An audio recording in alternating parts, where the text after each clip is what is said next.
Hey folks, Boogs again, and I'm back with a brand new installment to our Armour Brief series. Today I'll be showcasing and discussing the French faction mod's VBCI Infantry Fighting Vehicle. This is an exciting new addition to the game, and so if you're wanting to find out more, please stick around. So, as with the previous installments in this series, I will go into a brief history of the vehicle and its real-world specifications. So in the 90s, France created the VBM project in order to replace its older IFVs like the AMX-10P. England and Germany joined the project, with Renault unveiling their X8A 8-wheeled prototype in 1996. However, the program did hit a dead end in 1999, so the French government decided to continue without the input from the other countries. By 2004, the program had successfully completed its mobility, agility, armor and electronic systems tests, and by 2005, 5 prototypes had been tested in real-world environments. Though, as with most projects that reach this stage, some redesign of its components were needed. In this case, it was to rectify design flaws in the RAAS turret. By the time the project was close to completion, other variants had also been considered, such as a version that carried the Milan ATGM and a version that carried a mortar. In 2014, after further trials, new improvements were planned. The first was to include rear axle steering that would allow it to turn within a 20-meter radius. Another was to increase the internal volume by moving most of the electrical equipment to the front. But this also meant that the driver had to be seated a little bit further back. In late 2014, a newer version of the VBCI was proposed that increased the gross weight from 29 tons to 32 tons. This extra 3 tons would come in the form of better armor protection and other areas that would maintain its ability to be upgraded in the future. Deliveries of this newer version were expected to begin in 2015. So, its real-world design specifications: the vehicle is powered by a 550 horsepower Renault diesel engine, which gives it an operational range of 470 miles, which is 750 kilometers, and a top speed of 62 miles per hour or 100 kilometers an hour. It can carry a total of 11 men, 3 of which are usually crew. These soldiers are protected by armor that is rated against 14.5mm armor-piercing incendiary rounds. And it's armed with a 25mm NATO M811 main gun that's housed within its RAAS turret. This main gun is stabilized, and it also has a laser rangefinder plus thermal optics. Now let's get on to the good stuff and see what we'll be experiencing when we're playing this vehicle in squad. So there are 3 main seats available in the VBCI, which is similar to the other IFVs in the game. The first off is the driver. This seat, as with other IFVs, requires the use of a crewman kit. The driver can take the VBCI and the rest of its crew up to a top speed in-game of 105 km an hour, which makes it the fastest IFV. Unfortunately, this top speed is let down by the poor acceleration. And as with other wheeled IFVs such as a BTR, its turning response isn't amazing either, which makes it a little tricky to control on tight and windy roads. The systems available for monitoring are the same with other vehicles, and again, it's wheeled, so can be driven well after even losing a few tyres. The vehicle has a health pool of 1,750, which is only 250 HP less than the Bradley. It is also 500 HP more than the LAV3 and the same as the LAV6, while retaining the same damage reduction modifier against AT weapons. This makes it much harder to kill, even by hats and toes. Now, if we look at the hitbox image shown, we can see the areas that are penetrable by 50 cal fire marked in green. The yellow, obviously, is not.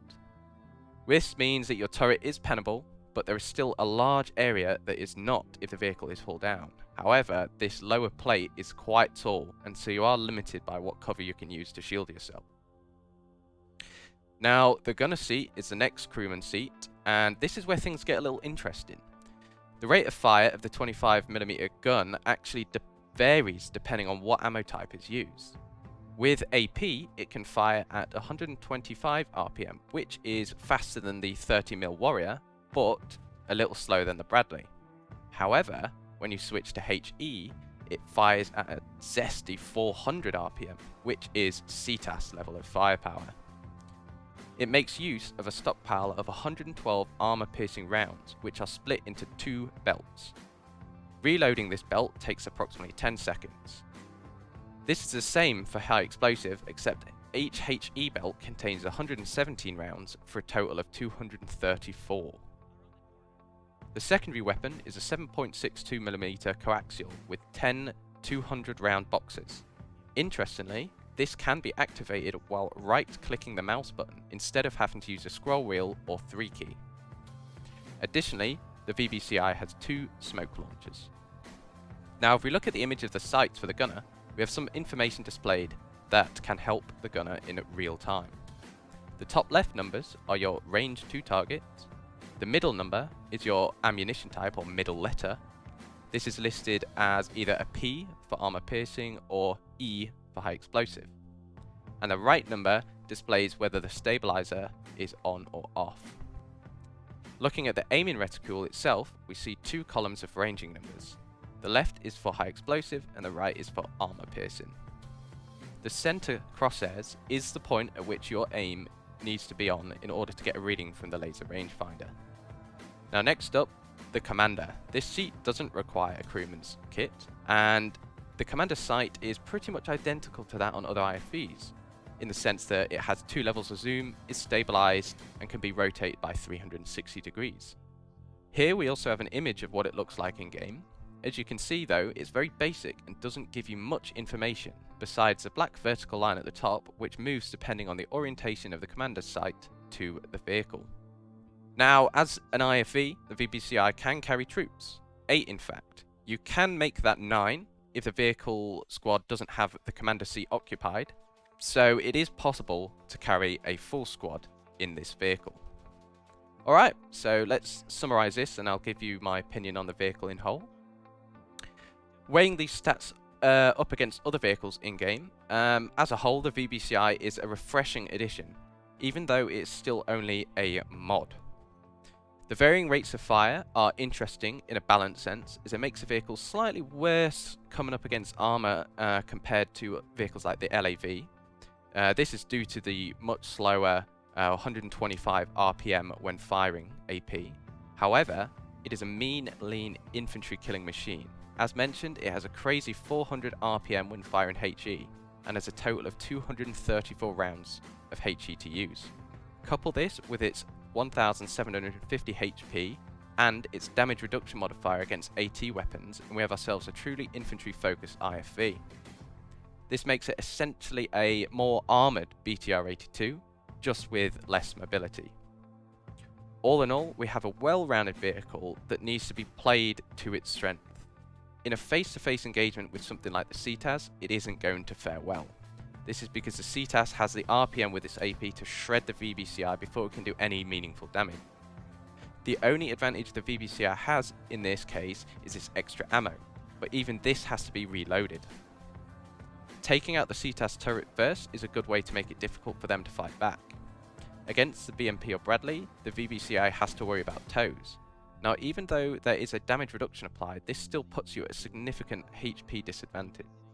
This disadvantage is less when fighting the BMP, but the BMP has a much higher rate of fire.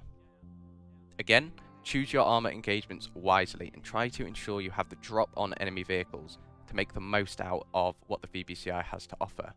If in doubt, move on and help your infantry. This is where the vehicle truly shines. And with that, we are done.